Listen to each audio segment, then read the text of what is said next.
had been seeing things in between when Fallen was gone until it had like magically reappeared.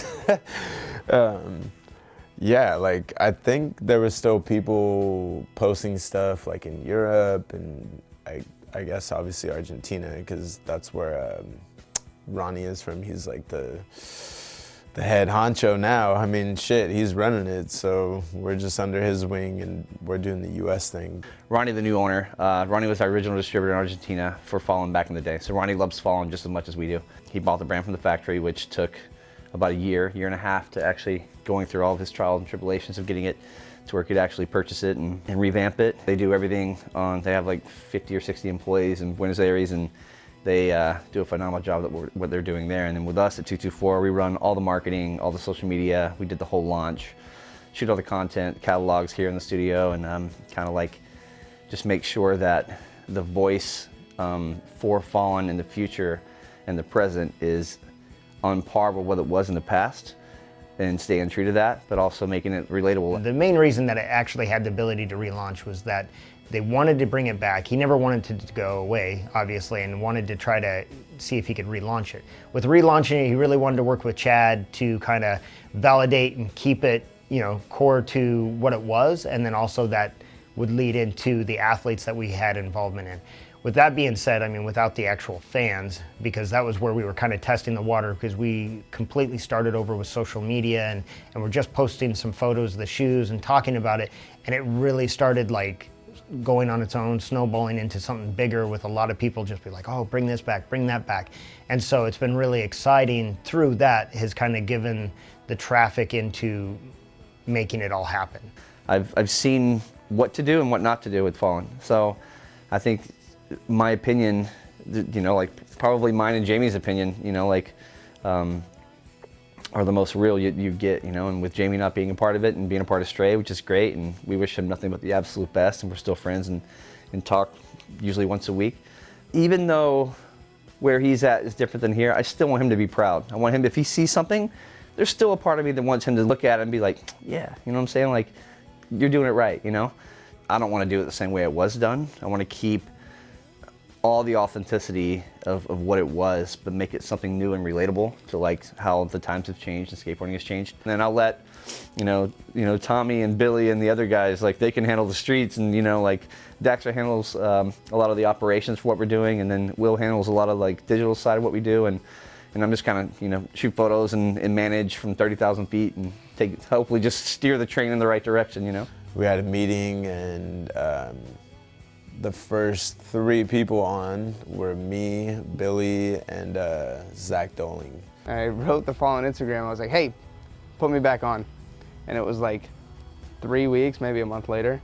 Finally got a reply. It says, call Foreman. I'm like, all right. So I called Chad, and I was like, hey, I got a message that said to call you. He's like, yeah, stupid, that was me. I was like, oh shit, I had no idea that Chad was doing it. I thought it was just still international. And then I was like, put me back on. He's like, yeah, we'll talk about it. I was like, let's go to breakfast. I was like, all right. Went to breakfast, sat down, pulled my computer out. He's like, what the fuck you doing? I was like, I want to show you the new shit I get. He's like, I don't care. I know you're good. And then we just kind of bullshitted and didn't talk about it no more. And then like a week later, he's like, all right, here, this. Like, apparently I was on. I had no idea. I heard about it a long time ago, but started actively talking to Chad about it a couple months ago. I think the moment where it felt very real is kind of like now, you know, like a month ago. You can post on Instagram and things like that and that not be real. It's when you start to have the illustrations of what it's going to look like in your hands, and you start pulling it in and marking it up and like change this color for this color and doing colorways of like different t-shirts and stuff like that. That's when you start to see the brand actually take form, and that's something that's special to me currently. Like, I'm still doing that right now. It was the right time, the right place and the right time for them. Like, Tommy was massive for Fallen back in the day, and if you're starting a brand new brand and building a brand new team, you have the massive budget Tommy's still one of the dudes that I would want to have on just because of his passion and his realness. And that's what I want to build the foundation of Fallen on now. People that are real as shit, that tell the truth, that give a shit, they're passionate, and they're talented, and they want to be a part of it because of the love. Skateboarding is lacking that right now. It needs to be fucking real, you know? It has to be real, and if you're not real with yourself and real where you are and real what you're trying to do, then why even do it? What I think is really important about Fallen coming back right now, of all the times, is that skateboarding needs it. It came back at the perfect moment because I've been feeling like skateboarding is looking for skateboarding's identity again. That's why people are dressing like the silly boy from the 90s. For a while, everybody was out there skating looking like Bruno Mars, and it was like, wait, I thought we made the trends. Why are we following trends? And so now skateboarding's taken that back and they want their own. Like, skateboarding wants its own thing where you see somebody in a pair of skate shoes and you go, hey, you're a skater too. Instead of it be like, everybody wears everything, you know? Like, that's definitely a skate brand and they want skater specific stuff, but there's not much of it.